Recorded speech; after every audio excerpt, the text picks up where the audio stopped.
What's up, boys? I got my brand new 2024 bass rig. We're at Omnia right now. Just got everything all rigged up, ready to go. I'm running a Blazer 625 Pro Elite this year. Real excited about it. I think this boat's going to be just an absolute rocket. We got her paired up with the Mercury Pro XS 250 4-stroke. I've been running these motors for since they came out. I don't know how long ago that was, 4 or 5 years. Bulletproof. I haven't had any issues with them. The 4-stroke, it's nice not having to put oil in them anymore. Just a really, really fast motor and reliable. Love the Mercury. On the back end, we got that on a TH Marine jack plate. We got the 8-foot power pole blades. These things are silent. Anytime you're up shallow water fishing, they're absolutely deadly. Love having those on there. Really solid too, don't move around a lot. Then we got a bunch of different stuff going on for graphs, but just want to check out the boat. Beautiful colors.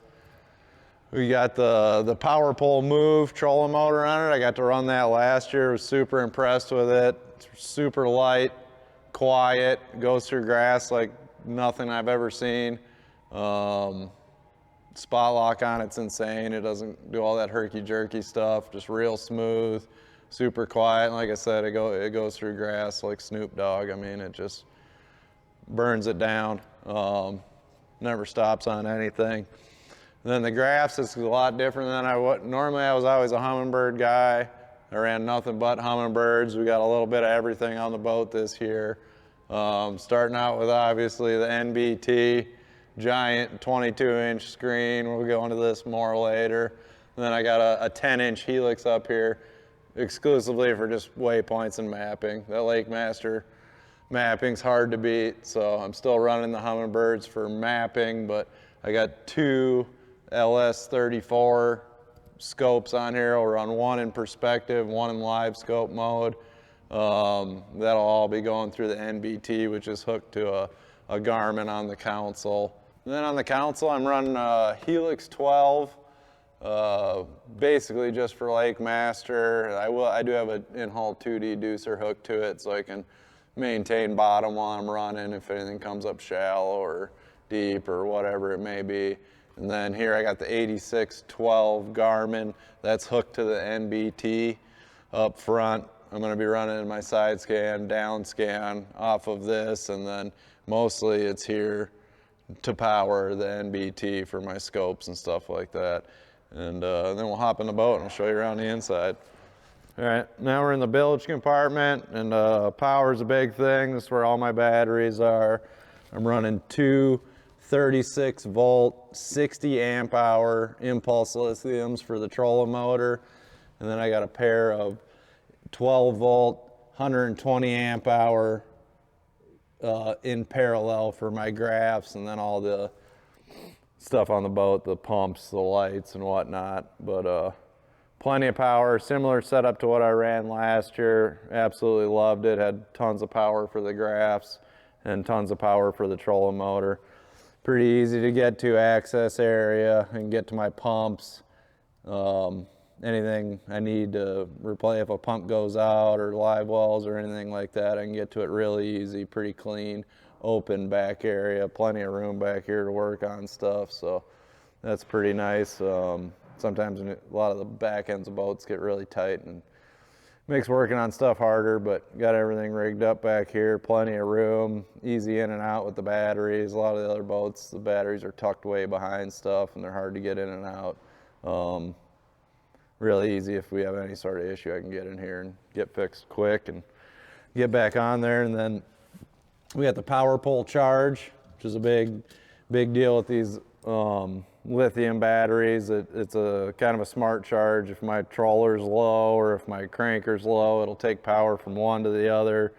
And then also when I'm running, you know, if I'm burning the trolling motor a lot and I'm running between spots, the power from the alternator on the Mercury will recharge my trolling motor batteries through the power pole charge, so make those last a little longer. Not that they really run down that bad, but you never know if you get, you know, the power goes out at the place you're staying at, you don't get a great charge. You can get some trolling motor life just by running your motor through that charger. And then we got the power pole pumps tucked up underneath there, nice and out of the way. Those power the power poles, and plenty of room to work on stuff, easy in and out. And yeah, it's pretty clean back here. And on the back deck, got nice storage compartments on both sides. I usually use the back ones for tools and things of that nature, anything extra I'm gonna need in the boat. I don't do much for tackle in the back just because I don't like running back and forth. Got a nice big live well on it. Plenty of room in there to keep the fish going. Extra live well pumps in there as well. This thing I'm kind of excited about. I got a nice little small dry storage spot, good place for the phone and the darts, and got a little USB in there I can charge, throw my keys in there, throw my cell phone in there. Little middle cooler right here. I'll probably run most of my culling stuff in there, my scales, my call tags, balance beam, fizz needles, fin clips, things of that nature, maybe tie off ropes, stuff like that in there.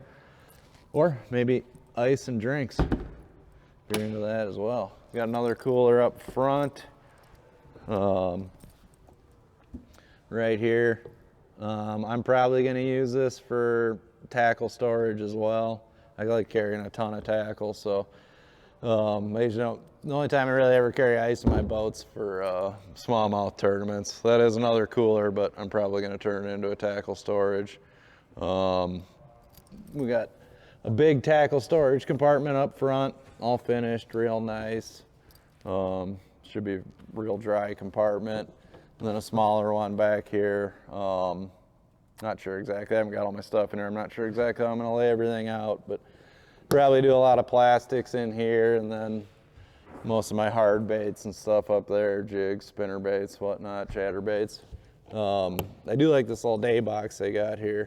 This is probably what I'm gonna put all my terminal stuff in. Hooks, sinkers, weights, whatever stuff I'm using that day. And then with that day box, you got a smaller rod box on this side. This is probably where I'm gonna keep my life jackets, rain gear, boots, extra clothes, and then my fishing line. I got a couple totes full of braid and fluoro, anything I might need. I'll keep that in here, and then obviously in here is gonna be the rods. It comes with tubes in it. I remove those. Tubes are great if you're carrying, a dozen rods or so, but it's got a nice rod rack on the back side here to hold all your butts up, and I pulled the tubes out just because usually I got 20, 30, 40 rods in here, so it's nice to not have to mess with the tubes, but the average guy, if you only got 10, 20 rods in your boat, the tubes work well. I pull them out, but nice little rod rack here in the back. Big rod locker. Excited about that. Store all the stuff in there. Yeah, then up front, we got the power pole move.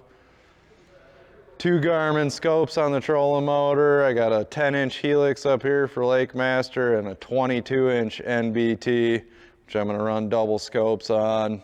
All the graphs are on Geiger Tech mounts, super solid, which you need when you got something like this on the front of your boat. But even the NBT, for how big it looks, it is really light. Well, thanks for watching the boat tour. I'm real excited to get this thing in the water and fish the Elite Series out of it, and put some hogs in the live well and weigh them in and win some money. So looking forward to it. Follow along this year. We're gonna be doing more videos like this. And as always, head over to omniafishing.com if you need any of this stuff we got rigged on the boat. Graphs, power poles, charge, move, trolling motor, any of that stuff, it's all available at omniafishing.com.